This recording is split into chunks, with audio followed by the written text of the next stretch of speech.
Ang pagpatay kang Juan nga tigbautismo. Mateo Kapitulo 14, 1-12. Niadtong panahon si Herodes nga tigdemala sa Galilea nakadongugbahin kang Jesus. Busamingon siya sa iyang mga opisyal, siya mao si Juan nga tigbautismo. Nabanho siya, mao kanay hinungdan nga may gahong siya sa pagbuhat og mga milagro. Kaniadto, gipadakop ni Herodes si Juan tungod kay giingnan siya nini, supak sa kasugoon ang imong pagpakigpuyo uban kang Herodias. Kay si Herodias asawa man ni Felipe nga igsoon ni Herodes. Tungod sa pagdumot ni Herodias kang Juan, gipadakop siya ni Herodes og gipapriso.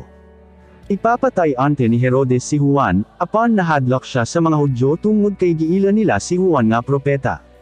Pag-abot sa adlaw na tauhan ni Herodes, misayaw ang dalaga nga anak ni Herodias alang sa mga bisita nga nanambong didto, ug nalipay kaayo si Herodes.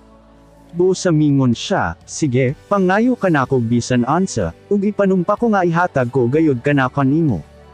Sa sugyot sa iyang inahan mingon ang dalaga, ihatag karon kanako ang ulo ni Juan nga tigbautismo nga nakabot-ang sa bandehado.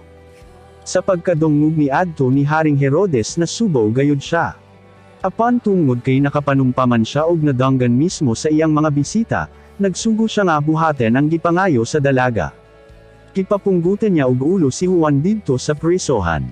Ug anya gibutang nila sa bandehado ang ulo ug gidala ngadto sa dalaga, ug gihatag usab niya kini ngadto sa iyang inahan. Ang lawas ni Juan gikuha sa iyang mga sumusunod ug ilang hilubong. Human ni adto, nangadto sila kang Jesus ug gisugilan ang nahitabo kang Juan.